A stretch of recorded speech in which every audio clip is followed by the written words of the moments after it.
Ano? Yung mga earring. Ay, yun pala eh. Meron pala eh. May kung si Aya eh. Paano ako muna? Paano yung mata favorite color? Rainbow. Hindi, okay lang po. Kahit any color po favorite niya. Basta ikaw may gawa. Ako muna. Okay. Mainit na balita mula sa Luzon, hatid ng GMA Regional TV.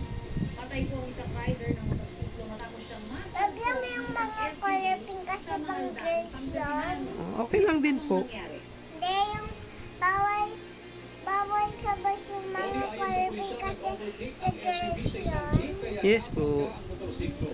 Pero okay lang po. Pag gusto ng baby boy na gusto niya color pink, okay lang po.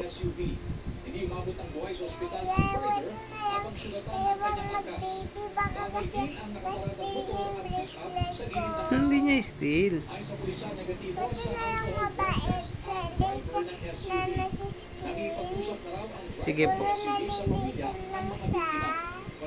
Sige po.